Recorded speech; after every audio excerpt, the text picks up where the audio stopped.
Assalamualaikum warahmatullahi wabarakatuh. Apa khabar Malaysia? Selamat pagi, anda bertemankan saya Izzu Yusof dan juga rakan tugas. Saya Helena Pahlavi. Apa khabar anda semua? Diharapkan anda semua berada dalam keadaan yang sangat selesa hari ini di hari Jumaat, hari pertama, Jumaat pertama untuk bulan November ini, dan kita ada beberapa berita gembira untuk anda di luar sana. Yang pertamanya, BNM atau Bank Negara Malaysia kekalkan OPR pada kadar 3%.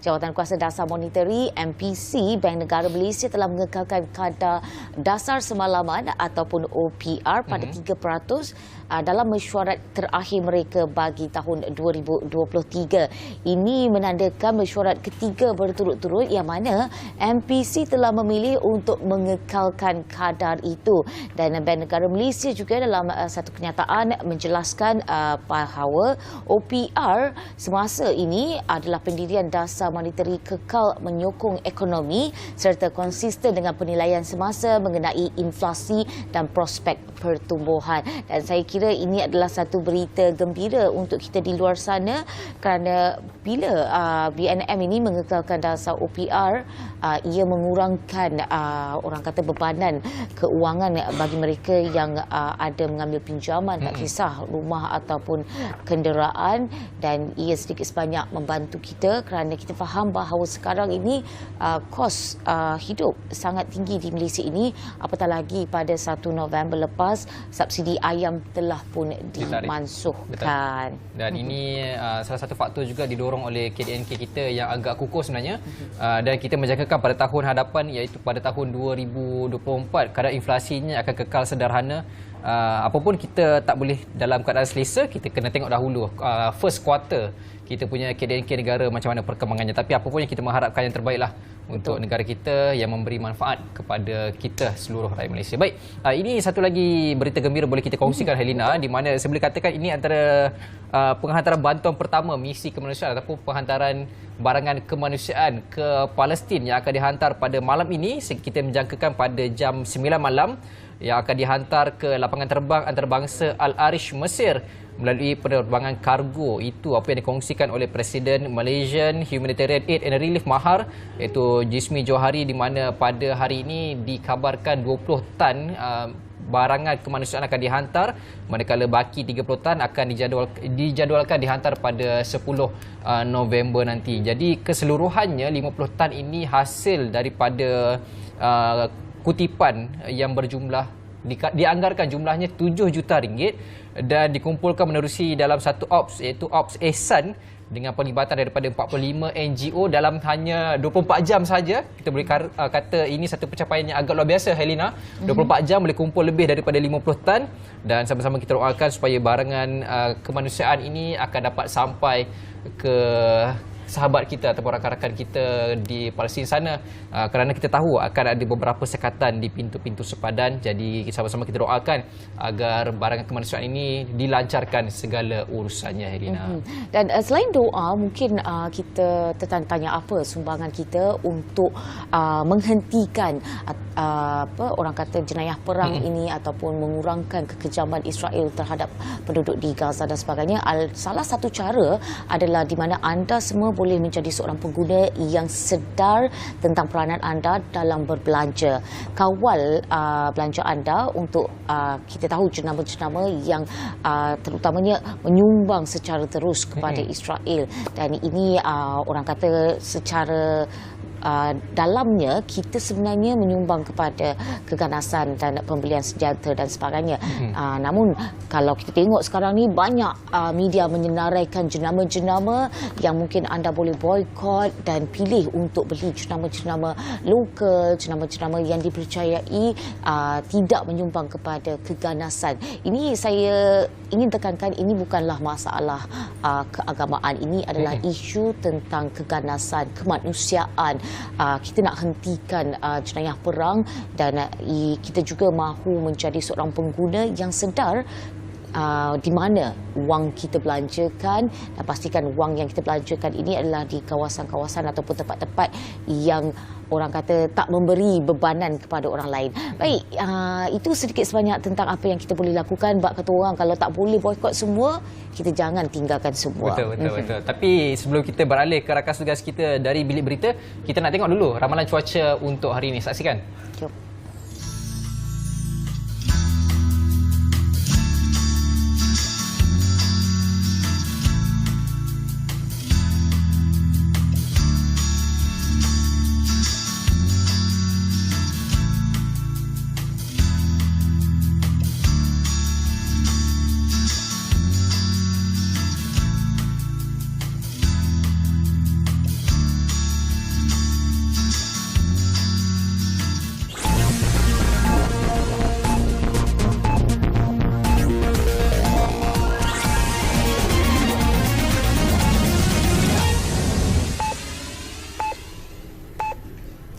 Salam hormat dan salam Malaysia Madani bersama saya Binsla Santiran dari Bilik Berita.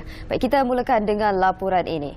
Perdana Menteri Datuk Seri Anwar Ibrahim berkata tindakan tegas akan diambil terhadap mana-mana pegawai atau menteri yang terlibat dalam penyalahgunaan kuasa yang menyebabkan ketirisan dana awam. Tegasnya, beliau tidak mahu soal rasuah dan tata kelola diremehkan kerana ia boleh menyebabkan kerugian kepada dana awam seperti yang sering ditegur dalam laporan Ketua Audit Negara LKAN sebelum ini. Itu pengalaman-pengalaman ini harus diambil kira dan kita tegaskan tidak boleh berulang kerana berbeza dari pengalaman-pengalaman lalu, kita telah memutuskan untuk mengambil tindakan sebaik saja dapat disahkan. Ya. Pegawai atau pengurus atau menteri atau siapa saja bertanggungjawab harus dikenakan tindakan. Ini termasuk juga pengurusan dana syarikat kerajaan yang kurang memuaskan termasuk di bawah tekun nasional. Beliau berkata demikian ketika menggulung perbahasan peringkat dasar rang Undang-Undang Perbekalan 2024 di Dewan Rakyat semalam. Menurutnya, kerajaan telah melalui beberapa pengalaman termasuk teguran pengauditan berhubung perolehan seperti yang dilaporkan dalam LKAN dan jawatan kuasa kira-kira wang negara PAC, umpamanya kegagalan 104 ventilator berfungsi daripada 136 yang diperoleh semasa pandemik COVID-19 dan kerugian RM505 juta akibat 8.5 juta dos vaksin tamat tarikh luput. Selain itu, taklimat oleh Ketua Audit Negara berhubung hasil pengauditan terkini menunjukkan penemuan utama kerugian wang awam hampir RM700 juta. Permohonan kuasa autonomi pendidikan untuk Sarawak akan dibawa ke mesyuarat Majlis Tindakan Pelaksanaan MTP bagi Perjanjian Malaysia 1963 MA63 yang dipengerusikan Perdana Menteri Datuk Seri Anwar Ibrahim untuk persetujuan. Timbalan Menteri di Jabatan Perdana Menteri, Hal Ehwal Sabah, Sarawak dan Tugas-Tugas Khas, Datuk Wilson Ugak Kumbong berkata, isu itu telah dibangkitkan pada mesyuarat Jawatan Kuasa Teknikal MA63 Mac lepas. Kerajaan Persekutuan juga telah menerima sebanyak 3 lagi isu yang baru yang akan kita bincangkan. Satu, autonomi isu pendidikan. Yang kedua, autonomi kepada isu kesihatan. Dan yang ketiga adalah untuk penukaran status Pelabuhan Bintulu dari Pelabuhan Persekutuan ke Pelabuhan Negeri Sarawak. Beliau berkata demikian bagi menjawab soalan Adun Igan Ahmad Joni Zawawi mengenai perkara-perkara dalam MA63 bagi Sarawak yang telah dimuktamadkan dan perkara-perkara yang belum diselesaikan. Datuk Wilson berkata 6 tuntutan asal Sabah dan Sarawak telah diselesaikan sepenuhnya selain tuntutan baharu tersebut. Antaranya mengiktiraf Jabatan Kerja Raya serta Jabatan Pengairan dan Saliran JPS Sabah dan Sarawak sebagai jabatan teknikal di bawah arahan Perbendaharaan 182 serta penyerahan kuasa kawal selia gas petroleum cecair LPG kepada Sarawak.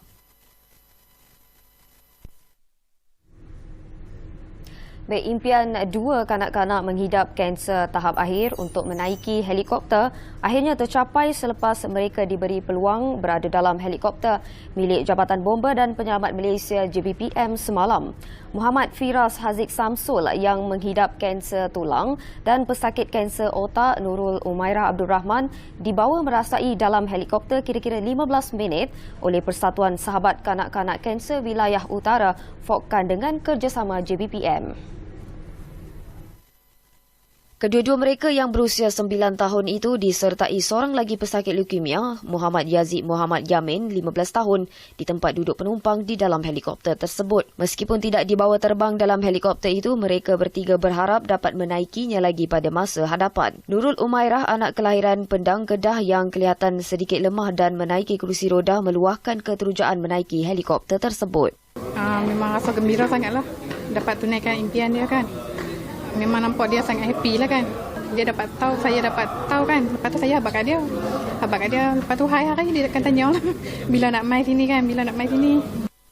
Timbalan Komander 1 Pangkalan Udara JBPM Wilayah Utara Muhammad Faizul Rosli berkata, selain merealisasikan hasrat kanak-kanak itu, pihaknya turut membawa mereka menaiki jentera bomba. Okey, hari ini first kali kita bawa adik-adik ni untuk dekat dengan helikopter dan kita bagi dia rasa keterujaan bila berada dengan helikopter yang bilik tu tengah turning. Dia punya bila helikopter tu tengah berputar, dan saya rasa kita yang normal pun rasa macam excited. Ini kan pula kanak-kanak ni kan yang memang dia datang, dia nak tengok sendiri. 3 pekerja Bangladesh maut tertimbus tanah semasa mereka melakukan kerja-kerja pembinaan tapak bagi lebuh raya Kampung Maka, Pulai Condong di Machang, Kelantan semalam. Ketua Polis Daerah Machang, Superintenden Muhammad Adli Mat Daud ketika dihubungi mengesahkan polis menerima laporan daripada orang awam mengenai kejadian itu kira-kira 2.30 petang. Kesemua mangsa lelaki berusia lingkungan 30-an telah dijumpai dan dibawa ke Hospital Machang untuk proses selanjutnya. Saksi kejadian berkata dia hanya sedar mengenai kejadian itu selepas terdengar jeritan beberapa pekerja di tapak pembinaan itu yang berlari meminta pertolongan daripada pemandu jentera pengorek untuk menyelamatkan rakan mereka yang tertimbus. Sementara itu, Ketua Polis Daerah Machang, Superintenden Muhammad Adli Mat Daud ketika dihubungi mengesahkan menerima laporan berhubung kejadian.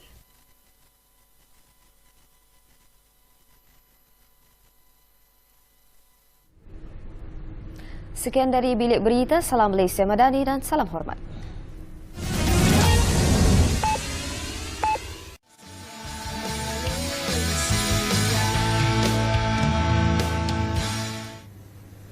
Baik, bertemu kembali dalam Khabar Malaysia. Kalau mengikut statistik, lebih kurang dalam 34.1 kes dicatatkan daripada 100,000 wanita di Malaysia menghidap kes kanser payudara, dan kalau melihat statistik yang lebih kecilnya, anggaran lebih kurang dalam julat tu juga, tetapi angka yang lebih membimbangkan. Tapi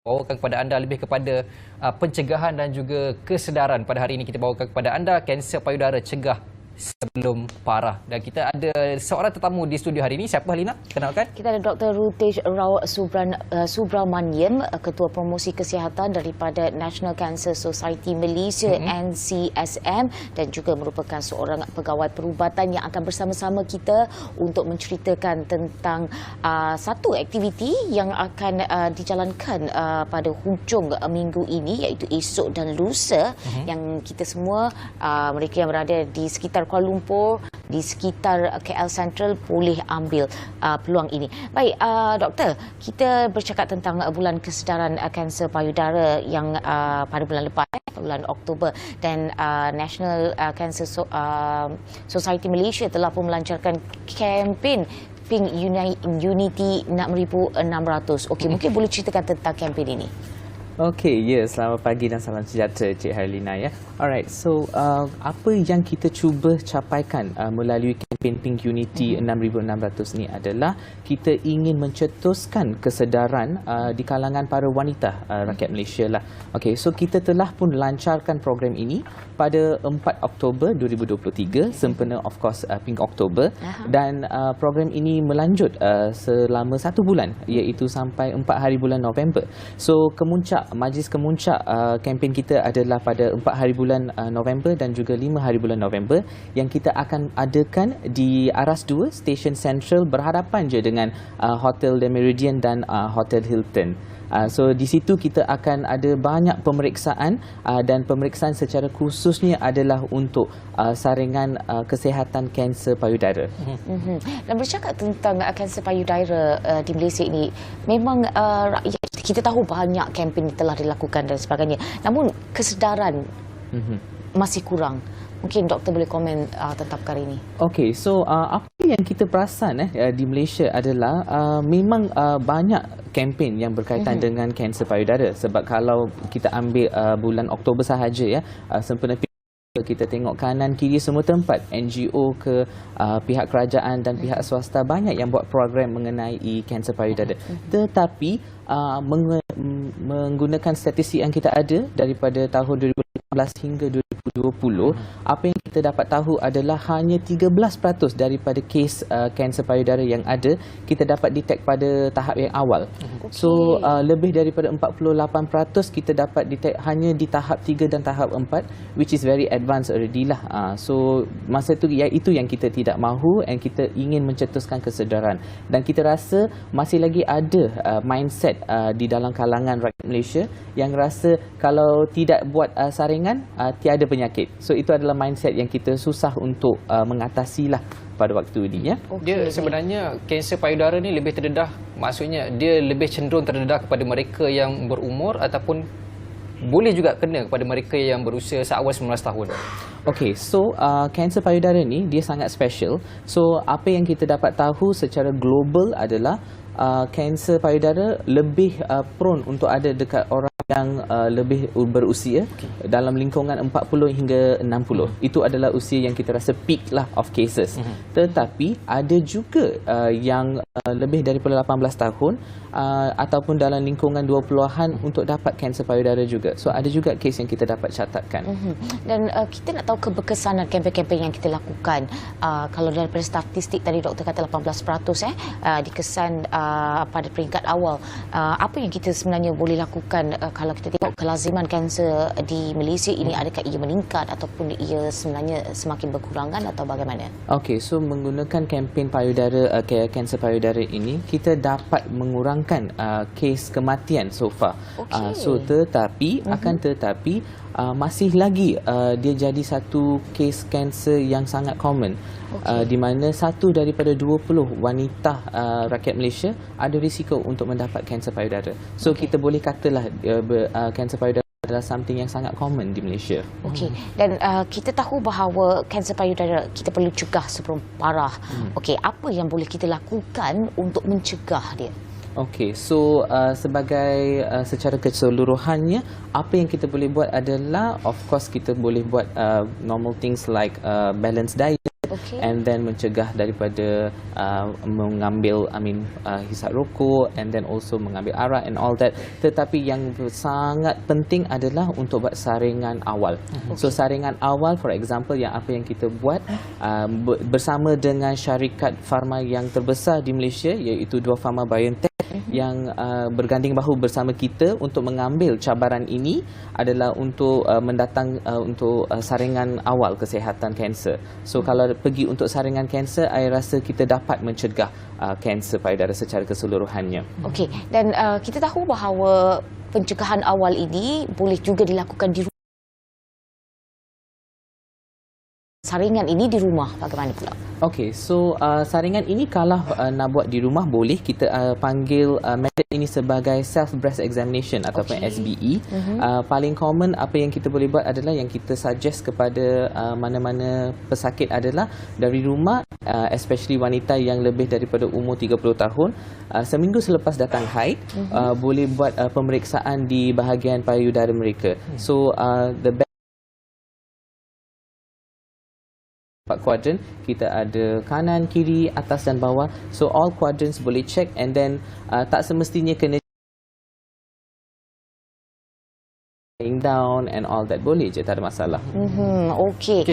Dan kita nak tahu sikit, macam tadi doktor kata di awal tadi ada berkaitan dengan kempen Pink Unity 6600. Kenapa memilih nombor 6,600 tu, apa signifikannya? Okey, so saya rasa itu soalan yang sangat bagus. So kenapa kita memilih 6,600 adalah sebab tahun ini adalah ulang tahun kemerdekaan yang ke-66 dan sempena itu kami dari NCSN dan Dua Pharma Biotech mengambil cabaran untuk buat saringan kanser untuk 6,600 wanita di Malaysia. Saya rasa itu adalah satu cabaran yang kita telah mengambil dan kita hampir mencapai kita punya sasaran untuk masa ini, ya. Okey, dan Dua Pharma dalam kempen ini pula bagaimana?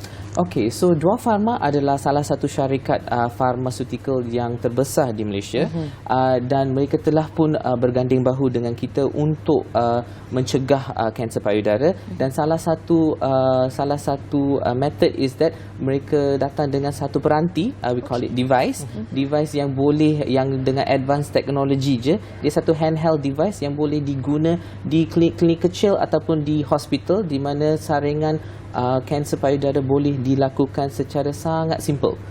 Mana-mana hospital ataupun klinik yang ada device ini boleh menggunakan device ini untuk buat saringan kanser payudara dan kita akan juga melancarkan peranti ini pada 5 hari bulan nanti di Station Central. Dan bercakap mengenai pelancaran itu nanti, kita sebenarnya tertarik. Ini adalah satu, orang kata, inovasi dalam teknologi dan sebagainya.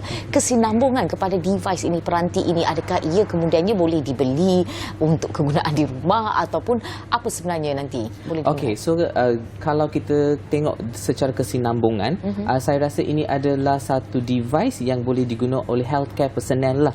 Itu adalah sesuatu device yang profesional, hanya daripada yang golongan kesihatan yang boleh guna.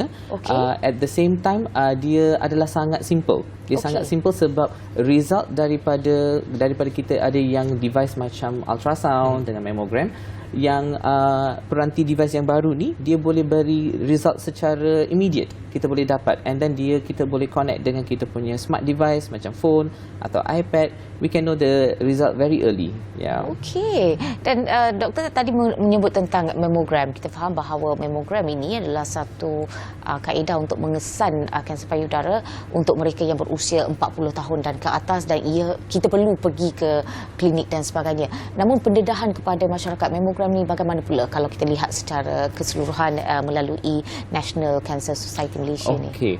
Secara keseluruhannya saya rasa kalau penduduk di bahagian bandar, saya rasa semua orang faham apa itu mammogram. Tetapi perfahaman mengenai mammogram di pinggir bandar ataupun di luar bandar adalah sangat kurang sebab saya rasa pusat untuk pemeriksaan di mana ada availability mammogram adalah sangat kurang. So sebab itu kita menggunakan melalui kempen Pink Unity ini, kita dapat mencapai sasaran di mana kita ada berganding bahu juga dengan hampir 32 klinik swasta di seluruh Malaysia, dari Perlis ke Johor dan juga Sabah Sarawak, dan juga kita ada 16 hospital yang juga menyertai program ini untuk buat saringan awal ini. Menarik. Okey.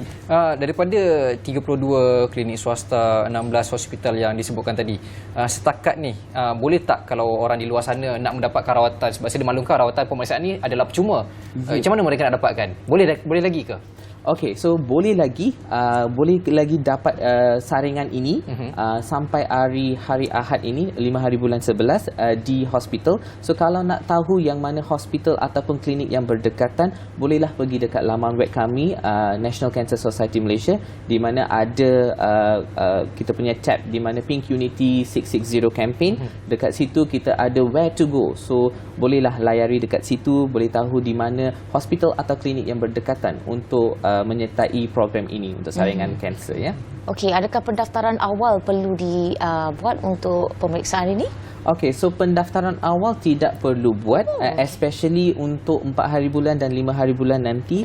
Tidak ada pendaftaran awal, terus datang sahaja, walk in sahaja, pergi dekat Station Central, jumpa dengan kita punya pegawai, boleh buat pendaftaran di situ at the spot dan juga boleh dapat saringan ini secara percuma sahaja. Okey, doktor, saya nak tanya sikit berkaitan dengan kita punya kes kanser payudara di Malaysia ni.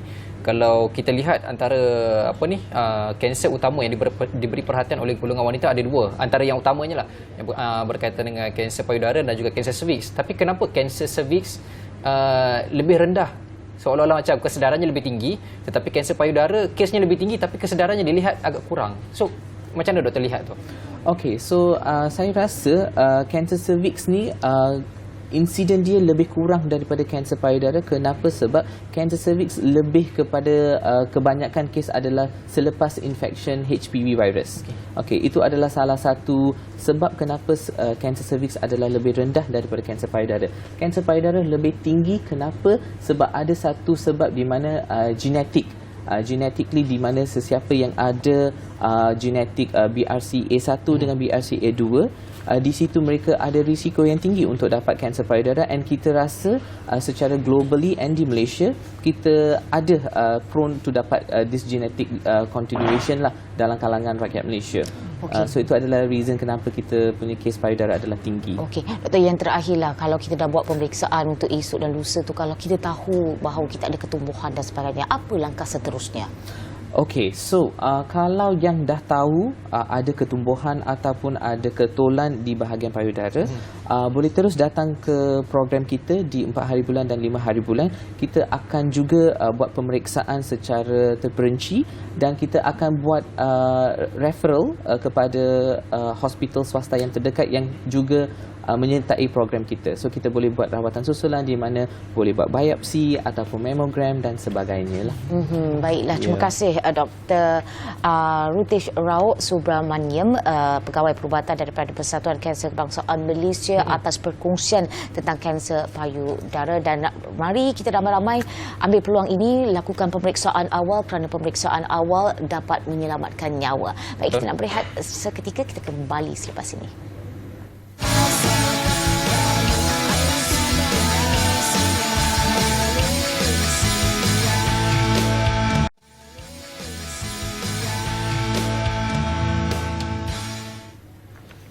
Baik, masih lagi bersama Apa Khabar Malaysia. Silakan Helena. Kali ini kita nak menyemarakkan seni budaya dari Malaysia dan juga Semenanjung Malaysia dan juga di Sarawak. Untuk itu kita bersama dengan Encik Ruslan Nordin, Timbalan Ketua Pengarah Kebudayaan dan Kesenian, Jabatan Kebudayaan dan Kesenian Negara. Dan terima kasih Encik Ruslan kerana sudi bersama dengan kami. Sama-sama. Okey, dan kami difahamkan JKKN ini akan menganjurkan Festival Gendang Sarawak 2023 dan juga Inspitari 2023. Kita nak tahu keterangan lanjut tentang dua perkara ini. Festival Gendang Sarawak akan berlangsung di waterfront Sarawak. Bermula pada 3, 4 dan 5 ni pada hari ini sehingga hari Ahad. Di mana Festival Gendang Sarawak ni adalah salah satu festival yang bersempena dengan Regatta Sarawak. Jadi kita ambil kesempatan itu, dan kerana di sungai itu adanya pertandingan perahu laut sebagainya, manakala di tepi waterfront itu kita adakan Festival Gendang Sarawak yang lebih fokusnya adalah kepada tarian bermukun Sarawak, iaitu sambil bergendang mereka menari. Gendang Sarawak ni juga kita perkenalkan pelbagai gendang juga daripada masyarakat Iban, daripada Cina yang juga ada dalam festival tersebut. Dan festival ni dah berlangsung tiap-tiap tahun lah kita adakan.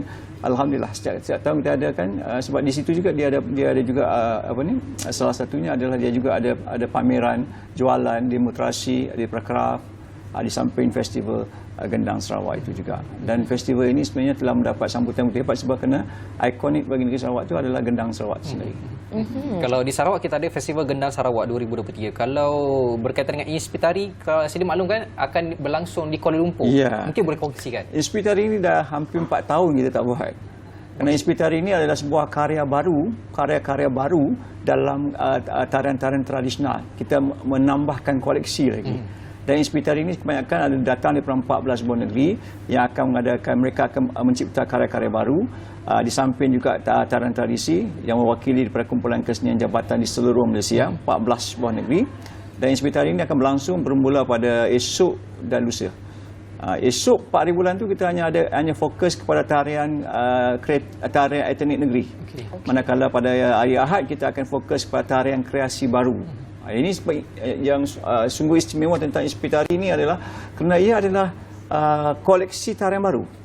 Kalau selama ini kita asyik lihat joget Inang Zapin, itu dah biasa bagi kita. Kalau ini bagaimana dalam Zapin tu ada berpuluh-puluh Zapin. Dalam joget tu ada berpuluh-puluh joget. Dalam Inang tu juga ada berpuluh-puluh Inang yang boleh dicipta baru. Contoh kalau kita kembali ke negara jiran Indonesia, tarian piringnya saja ada hampir beratus. Bukan tarian piring itu saja. Dan kita juga menghasilkan tarian piring seperti tarian piring lambung, sebahagian daripada tarian kita. Begitu juga kalau lain seperti ini kita boleh melihat karya baru lah. Karya baru contohnya macam dalam tarian kali ini kita boleh lihat Nangka Laksmana, sebuah tarian silat yang berasaskan kepada Panglima Hantua. Kita juga ada tarian seperti tarian kura-kura, tarian silat kura-kura. Tarian silat kura-kura ini adalah sebuah seni mempertahankan diri seni yang terdapat di Terengganu. Bagaimana kita jadikan dalam bentuk tarian. Ini di antara karya-karya baru yang kita angkat untuk menambahkan koleksi lagi himpunan tarian-tarian tradisional. Kalau tidak kita hanya akan terikat kepada inan joget zapin yang dulu-dulu. Macam contoh canggung itu yang kita tahu. Sedangkan kita boleh berada banyak canggung dalam yang boleh dicipta baru. Okey, kita faham bahawa ia akan berlangsung esok bersama dengan Gendang Sarawak dan sebagainya. Namun bagi mereka yang tak dapat menghadiri program ini di Waterfront Kuching ataupun di Kuala Lumpur esok, boleh tak mereka tonton acara ini secara langsung? Kita adakan siaran langsung melalui JKN TV. JKN TV bersiaran pada waktu untuk menyaksikan Inspitari kedua malam tersebut melalui Inspitari, manakala Sarawak ini jaraknya jauh. Jadi mereka boleh pergi directly ke Waterfront dan boleh menyaksikan tarian ulangan nanti. Tapi untuk Inspitari ini kita akan adakan siaran langsung melalui JKN TV.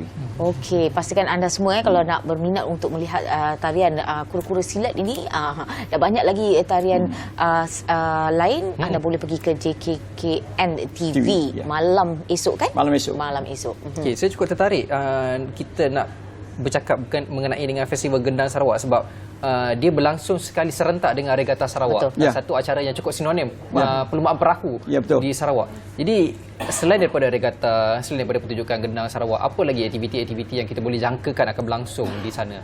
Selain daripada Festival Gendang Sarawak dan juga Regatta Sarawak, dia juga ada festival makanan kat situ. Dia ada juga festival makanan tradisi.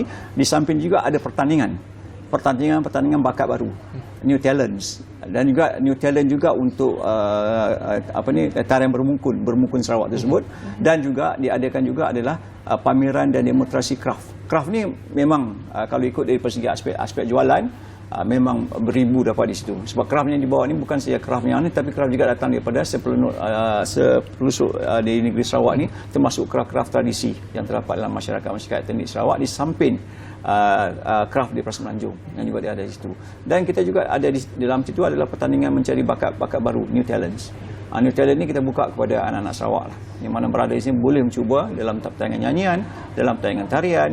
Kerana Gendang Sarawak ni dia asasnya adalah sekarang ni kita lihat warisannya dan kita perlukan akarnya. Dan akarnya ini yang dibentuk oleh Jabatan Kebudayaan dan Kesenian Negara dalam membentuk melestarikan lagi seni tradisi ini berterusan. Ini adalah proses kita. Kenapa kita mengadakan Festival Gendang Sarawak? Dia bukan sebagai salah satu ke arah ikonik untuk pelancongan, tetapi kita juga untuk menyambung seni warisan. Dan itu jelas bahawa objektif penganjuran untuk Festival Gendang Sarawak ini. Namun kita nak tahu juga objektif penganjuran untuk Inspitari. Objektif untuk Inspitari salah satunya kita yang macam saya kata tadi untuk menghasilkan karya baru. Objektif utama kita adalah menghasilkan karya baru.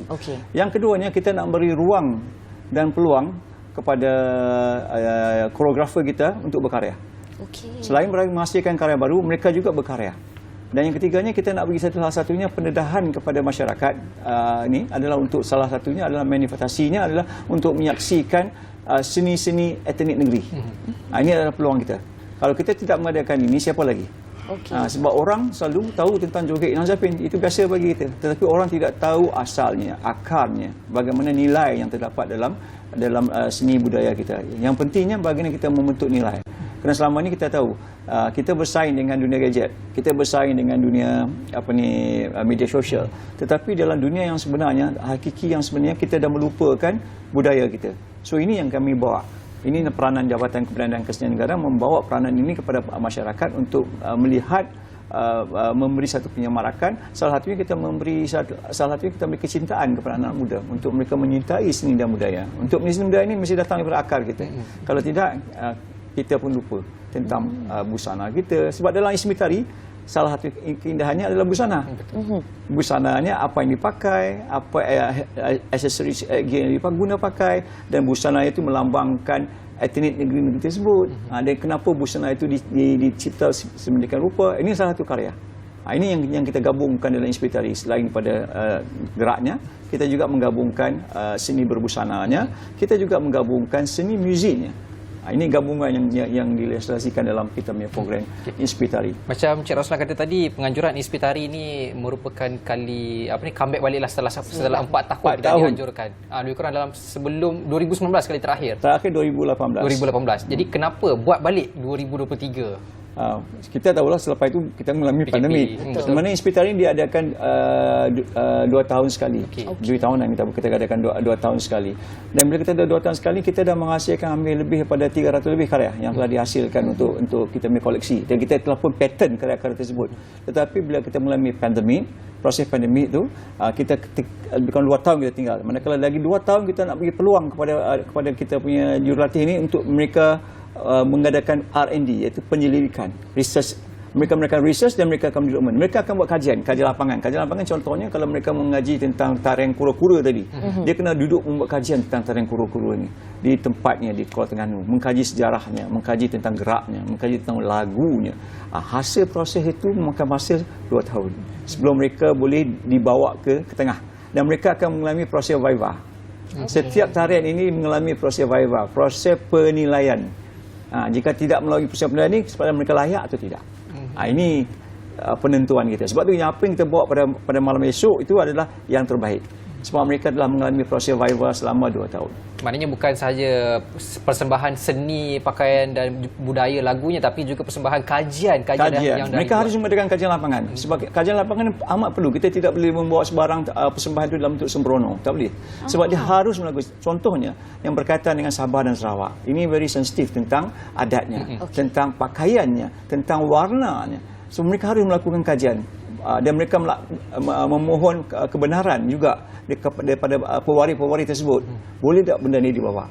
Dan mereka memohon kebenaran juga daripada masyarakat tersebut. Boleh tak benda ini diangkat? Ini yang dikatakan kajian lapangan. Sebab mereka bukan membawa sebarangan. Sebab kita takut nanti bila kita dah buat-buat, tiba-tiba di masyarakat di sana tak setuju dengan apa yang kita bawa. Ini juga akan timbul isu. Sebab itu kita perlukan mereka mengadakan R&D, mengadakan kajian lapangan, dan mereka setelah di kajian lapangan itulah yang kita angkat karya mereka ini sebagai sebuah karya baru. Dan karya baru itu dipatentkan. Artinya kita patent kan, bukan sebarangan. Kita patent kan, artinya kita mendapat hak cipta. Jadi kalau orang nak mengadakan sebarangan, kena mohon kepada kita. Dia bukan sebarangan boleh. Sebab kita punya karya ni kita kena jaga. Sebab kita takut nanti tiba-tiba jadi isu tuntutan klaim daripada negara jiran contohnya. Tidak. Yang ni yang kita patentkan. Okey, dan bercakap tentang patent ni, berapa banyak yang telah kita patentkan? Setakat ini dah hampir 100 lebih karya yang telah dipatentkan. Yang kita telah patentkan. Termasuk juga dengan lagunya sekali. Sebab lagu itu adalah lagu hak cipta. Dia bukan lagu yang diambil daripada sebarangan, lagu hak cipta. Jadi itu pun dipatentkan sekali. Sebab itu mempunyai hak milik kepada penggubahnya, hak milik kepada pengkaryanya. Sebab kita dah kata bila kita dah patent ini, dengan cara tidak langsung dia menjadi hak kita, hak negara kita. Dan tidak ada negara lain boleh klaim. Ini yang kita gunakan perundangan. Bagus. Dan okey, sebelum kita berakhir ni, mungkin kalau Cik Ruslan boleh kongsikan kepada semua yang menonton ini, bagaimana mereka nak memeriahkan program ini, di mana mereka boleh dapatkan informasi dan sebagainya. Untuk Inspitari, mereka boleh datang pada esok dan lusa ni, iaitu di Pusat Pelancongan Malaysia Metit di Jalan Ampang, dan mohon untuk datang awal. Sebab kita sekarang ni gunakan konsepnya adalah menggunakan pas masuk. Sebab kita nak kawalan. Dan kepada mereka yang mungkin tak berkesempatan lah untuk datang esoknya, boleh datang malam ni untuk raptai. Kita bagi juga peluang sebab tempatnya terhad dalam 400 lebih aja.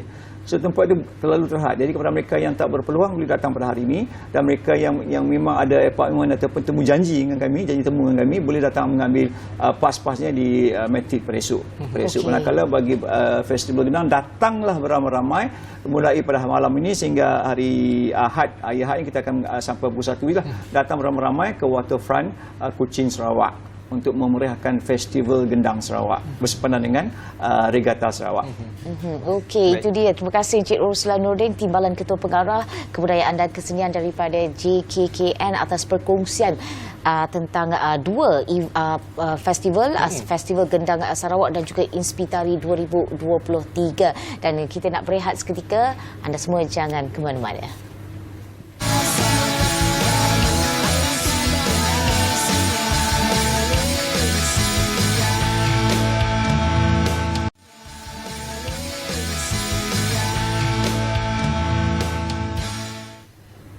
Baik, masih lagi bersama dengan kita. Tadi kita dah bercakap berkenaan dengan kanser payudara. Lepas tu kita dah cakap semarak seni budaya di dua negeri, di Kuala Lumpur dan juga di Sarawak. Dan kini kita bercakap satu lagi seni juga, tetapi berkaitan dengan kebudayaan Bengali yang telah berlangsung pada Oktober 2023, pertengahan Oktober pada bulan lalu. Dan hari ini kita ada dua orang tetamu. Siapa dia, Helena? Kenalkan. Okey, di sebelah saya kita ada Puan Sapna Das, Presiden Persatuan Bengali Malaysia. Terima kasih kerana sudi bersama dengan kami.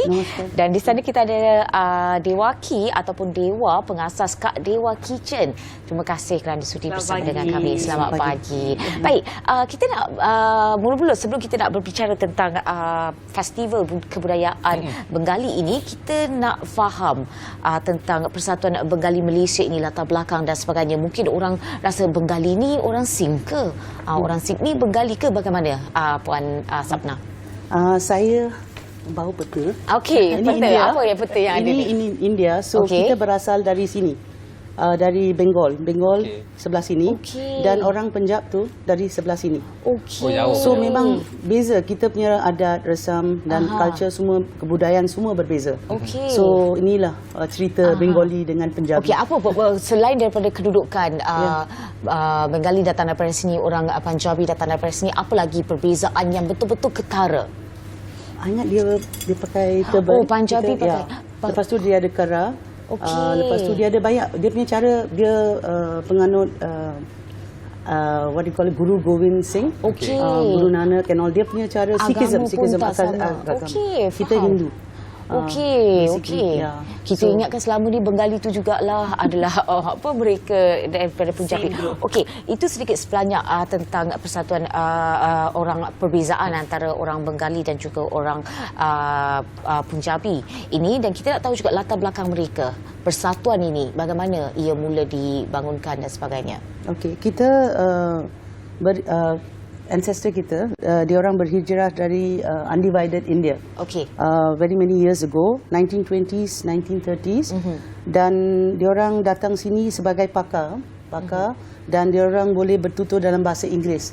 So pada masa itu kita kekurangan orang yang boleh bercakap dalam bahasa Inggeris. So diorang masuk dari India. Dan lepas tu bila dia datang sini, dia sudah suka dengan Malaysia. So dia terus tinggal sini dan become citizens of Malaysia. So kita punya cara kita macam ni, ini is the attire of a Bengali married woman. So kita pakai ini dari what do you call it? It's a conch shell, and it's cut from there. So this shaka, pola, and ini semua kita pakai bila kita dah berkahwin. So ini dan ini semua tanda kita dah berkahwin. Dan ni pakaian kita, merah dengan putih. Merah dengan putih. Ingatkan warna sama macam orang Cina kan? Merah lah, bukan putih. Kebudayaan dan juga pemakaian semua tu lebih kurang sama dengan masyarakat India jugalah. Dia punya ataupun ada perbezaan untuk kita lihat. Ingat cara kita pakai sari pun berbeza. Ini bukan cara kita pakai. Kita pakai letak sini. The slit pleat is here, and it goes from the back, comes in front. So a bit beza lah. Sorry lah tak pakai hari ni sebab I memang tak boleh pakai sari. So adat kita semua banyak berbeza. Tapi sebab kita minority Indians, kita tak dapat showcase kita punya kebudayaan yang unik tu. So sekarang dengan with the help of Motek, dia bagi kita grant, kita boleh dapatkan satu festival dan kita boleh ajar orang lain cara pakai sari atau makanan kita atau cara kita masak. Lepas tu mainan kita macam we have indoor games and all that is different. So we boleh secara inklusif. So kita boleh dapat rakyat Malaysia masuk, and secara interaktif kita boleh what do you call it, pass on the information, hands-on information. Menarik. Dan kita nak juga tanya kepada Dewa sebagai pengasas Kak Dewa Kitchen, apa peranan Dewa ataupun Kak Dewa Kitchen ini sendiri dalam Festival Kebudayaan Bengali 2023 ini? Pertama sekali, terima kasih kepada Ministry of Tourism yang membenarkan kita Malaysia Association Bengali organiskan festival ini. So festival ini, culture festival ini mengalaukan benda macam Kak Dewa buat dessert, selling dessert. So ramai tetamu dekat sana. Ada banyak lagi like pani puri, chai and traditional like Punjabi costumes. Banyak kita jual dekat sana. So yang mana ni semua, yes, all this benar kita akan jual, and diorang allow kita buat niaga dekat sana. And tetamu-tetamu datang pun try yang different type makanan dekat sana. And also dengan tu kita pun, yes, that's my booth. Yeah, that's her booth. Yeah, that's my booth. So, and selling books and everything. Kita ada multiple section lah dekat sana. Banyak yang different food types semua. So kita selalunya dah tahu nak menjelang Deepavali ni nanti kan. Kita tahu antara makanan yang menjadi perhatian dan sebagainya. Namun keunikan masyarakat Bengali ni, makanan dia apa yang begitu memang, kalau Bengali je mesti ada makanan ni. Which is like the chapati and together with the bukan potato. chapati. Kita masakan kita asing sikit. Kalau you tak pernah makan makanan itu, mungkin you tak berapa suka lah. Sebab kenapa? Sebab dia ada, you know what's mustard seed? Dia ada biji sawi. Biji sawi tu kita blend it, and then most of our curries are made like that. And so most of our stuff is made with that biji sawi. Yeah, biji sawi. So so and then but the sweets are very interesting. Dia memang sweet tooth lah. So jadi benda tu putih, rosogula. Dia panggil dia rosogula. Lepas tu ada sweet curd, dia dipanggil doi. So jadi benda tu semua orang memang suka. Kalau you pergi India, dia orang memang suka shondesh, rosogula, doi. Rasagula quite popular actually. Rasagula is quite popular among of sweets shops. Rasagula is one of the top categories lah in a sweets. Dia tak sama dengan palgowa tu. Bukan. Palgowa itu yang itu dibuat dengan maida. Different. Palgowa dia tak ada sweet. That's Tamil. Different races in Malaysia. Rasagula itu celup dalam sugar syrup. Palgowa tu tak celup, dia macam buat candy. Yes, rasagula tu celup dalam sweet. Dia susah nak bayang macam mana produk dia sebab tak nampak depan mata. Kalau ada depan mata kita boleh. Deepavali kita bawa. Masa Deepavali kita bawa. Okey, nanti Deepavali kita akan panggil lagi.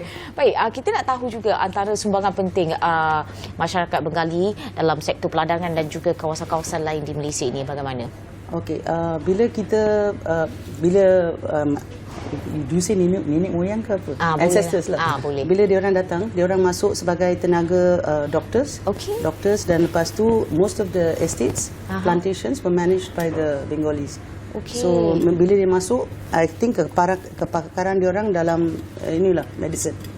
So they contributed towards capacity building in Malaysia and nation building as well. So bila dia masuk dululah, they all were mostly doctors, I think. Baik.